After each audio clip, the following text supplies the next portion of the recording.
자, 수능특강 물리학 2 15강 드디어 마지막 강이네요. 2점짜리 문제 풀어보겠습니다. 문제를 보시면 지금 전자총을 쏘고 전등에서 지금 나는 보이는데 빛에 의해서 전자가 이렇게 튕겨 나가면 이제 그러니까 빛이 일종의 이제 광자 입자라고 본다면 이제 일종의 충돌이 일어나는 거죠. 그래서 충돌이 일어나니까 전자가 이렇게 방향이 점점 바뀌는 거 확인할 수 있습니다. 근데 이 튕겨나간 광자 우리가 확인하고 현미경을 확인하고 전자가 저기 있구나 이렇게 확인하는 거죠. 고전역학적 관점에서 전자의 위치를 정확하게 측정하는 것은 고전역학에서는 가능한 거고요. 왜냐하면 빛으로 보면 되는 거니까. 파장이 짧을수록 전자의 위치를 더 정확하게 측정할 수 있다. 파장이 짧을수록 위치는 더 정확하게, 왜냐하면 파장이 짧다는 건 그만큼 회절이 더 잘 안 일어나는 거죠. 더 이렇게 선명하게 잘 보일 수도 있는 거지. 그래서 학생 B는 맞는 말이고, 측정 기술이 발달하면 동시에 정확하게 측정할 수 있다. 이거는 안 됩니다. 이게 뭐 때문에 안 되냐면 불확정성 원리, 하이젠베르크의 이거에 의하면 절대 동시에 두 개를 다 잴 수 없다. 뭐 이유는 이렇게 같죠. 위치를 정확하게 측정하기 위해서 파장을 짧게 쓰면 파장이 짧다는 건 진동수가 크다는 거고요. 이게 크다. 진동수가 크면 무슨 일이 일어나냐면, 진동수가 크면 에너지가 크니까, 에너지가 크게 되면 광자를 딱 쏘게 됐을 때 광자 에너지가 크면 전자가 그만큼 큰 에너지를 받으니까 많이 휘게 되면서 운동량 변화량이 커집니다. 운동량 변화가 일어나요. 만약 전자 운동량을 알고 싶으면 최대한 운동량을 변화시키지 않으면서 관측을 해야 되는데, 그렇게 관측을 하다 보면 이제 파장이 긴 걸 사용해야 되고, 그럼 이제 선명하게 측정할 수가 없는 거죠. 그래서 이제 동시에 정확하게 측정하는 건 불가능하다. 그래서 맞는 거는 B 함량 되겠습니다. 2번 이어서 하자면 이제 현미경 이용한 거랑 하이젠베르크 원리. 전자 위치를 정확하게 측정해서는 파장이 위치에 적합하게 된 파장이 짧은 빛을 사용해야 되는데, 운동량을 크게 변화시켜 운동 정확히 측정할 수 있다. 반면 파장이 큰 빛을 쓰면 위치 불확정성이 증가한다. 이와 같이 위치 짧은 긴 맞고요. 이중성 원리가 아니라 불확정성 원리고요. A 곱하기 B는 특정 값보다 작다는 게 크다죠.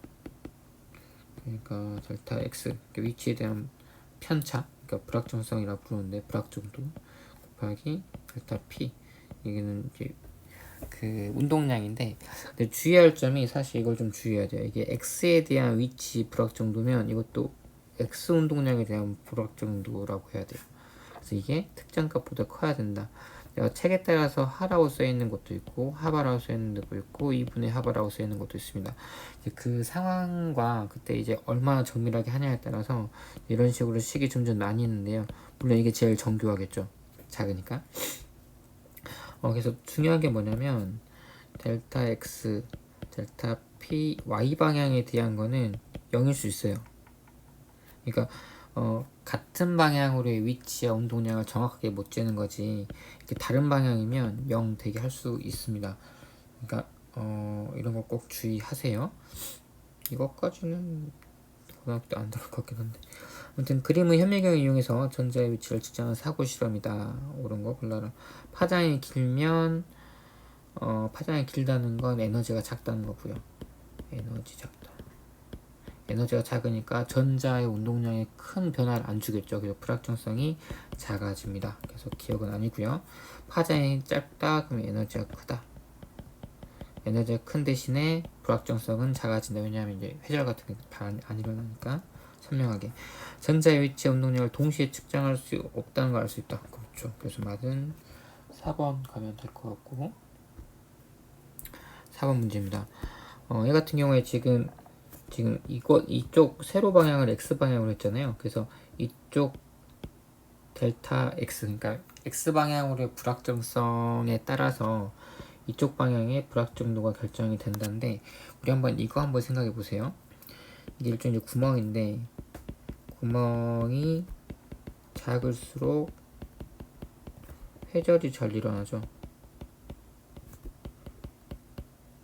회절이 잘 된다는 건 결국 잘 퍼진다는 소리예요. 다시 말해서 입자가 올 텐데 올 때 이제 물질파 형태로 올 거야. 물질파 형태로 온다기보다는 이제 진행할 때 물질파, 그러니까 파 형태로 진행하는데 좀 주의할 점이 뭐냐면 어떤 공이 이렇게 갈 때 V의 속도로 갈 때 운동 질량이 M이면 물질파 파장이 P분의 MV분의 하 이렇게 가죠. 그래서 만약에 그 파장의 크기가 만약 이거라고 해봅시다. 그럼 실제로 공이 이렇게 움직이는구나 이 궤도를 따라서 라고 생각하는 친구도 있어요. 이게 아니에요.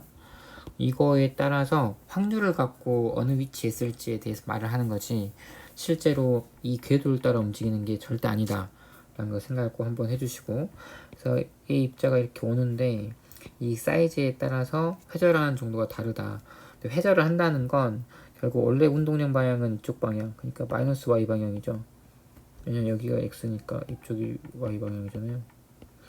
그러니까 마이너스 y 방향을 가는데 갑자기 얘가 위로 올라갔다는 건 결국 x 방향으로 운동량이 생긴 거니까 결국 델타 px가 발생한 거죠.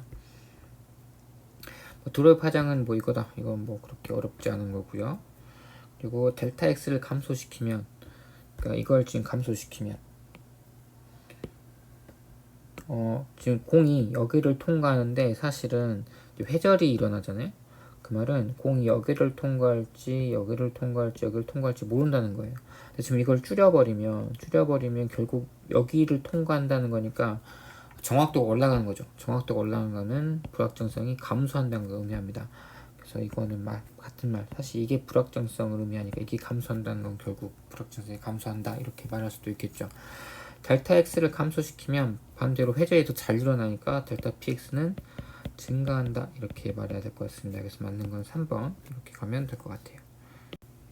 자, 이어서 풀자면 5번 파동함수에 대한 설명입니다. 슈레딩거는 드브로이의 물질파, 이게 이론이 물질파죠.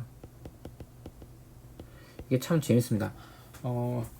슈레딩거가 이 드브로이의 이론을 물질파에 대한 논문을 어디서 봤냐면 그때 당시 슈레딩거는 유부남이었는데 자기 아내가 아닌 애인이랑 어디 리조트에 휴양 가러 가서 거기서 논문을 봐요. 드브로이 논문을. 그리고 이거 뭐 대박인데 싶어서 생각을 한 게 바로 이 파동방정식입니다. 그러면서 이제 슈레딩거 이걸 어디다가 적용을 시켰냐면 핵이 있으면 여기서 전자가 어떻게 움직일까 라는 생각을 해요. 근데 여기서 이제 어떤 아이디어를 얻냐면 마치 보호의 이론처럼 전자가 그냥 등속 원동하는 게 아니고 일종의 이런 어떤 궤도를 갖고 움직인다는 거죠. 그래서 이렇게 특정한 궤도에 맞아 떨어질 때 다시 말하면 2파이r이 n남다 이런 조건이 맞아 떨어질 때 얘가 이제 보원 간섭을 하면서 전자 궤도가 이제 잘 유지가 된다 뭐 이런 식의 생각을 하게 됩니다. 이런 이야기가 어디 나오냐면 혹시 이런 거의 역사에서 좀 제대로 이해하고 싶으면 책을 보면 너무 시간도 오래 걸리고 힘들잖아요. EBS에서 나온 빛의 물리학이라는 다큐멘터리가 있어요. 한 5부작인가 6부작 되는데 이거 찾아서 한번 보시면 아마 이해하는 데 많은 도움이 될 겁니다. 아무튼 그래서 파동방정식이 어떤 형태냐면 식을 굳이 말하자면 식이 교육과정 안에 있나? 식이 작년까지 있었는데 올해는 모르겠네요. 이런 식으로 생겼거든요. 쉽게 말하면 운동 에너지 더하기 포텐셜 에너지가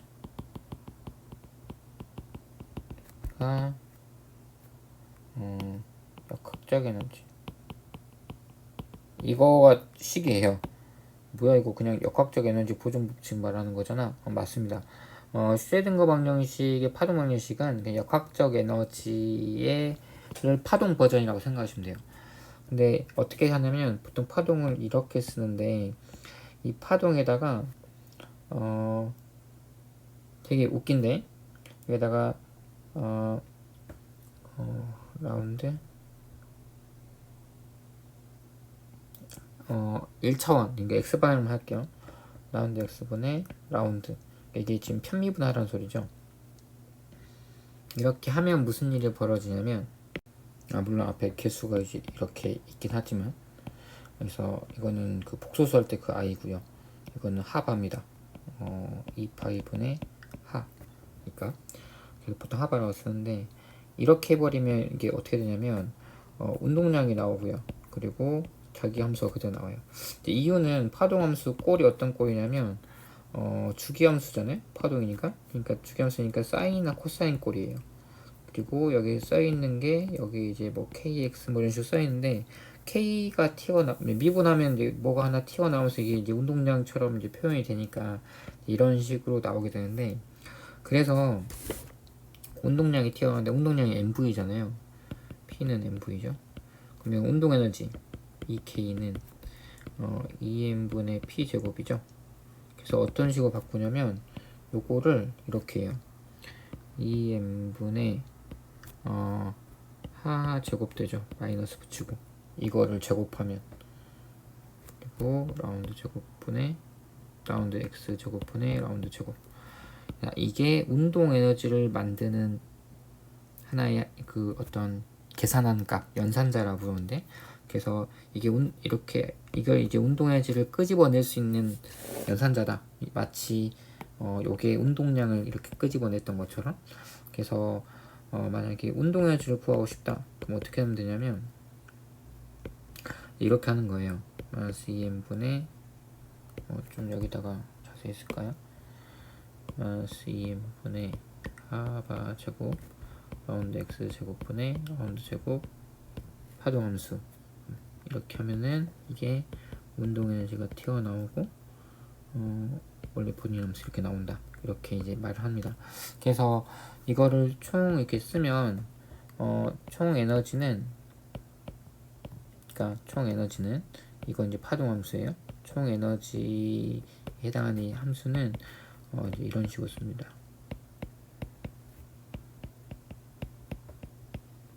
더하기 포텐셜 함수는 이제 보통 V라고 많이 쓰니까, 그리고 이런 식으로.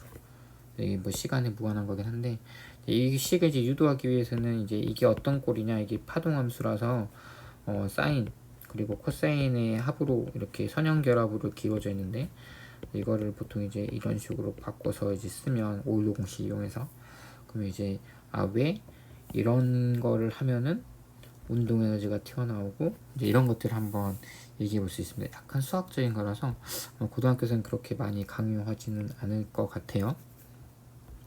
여기서 이제 이 파동에서 이 식을 풀면 결국 뭘 구할 수 있냐면 푸사이가 무슨 형태다. 그래서 뭐 푸사이 제로 진폭 곱하기 무슨 주기함수 이런 걸로 나와요.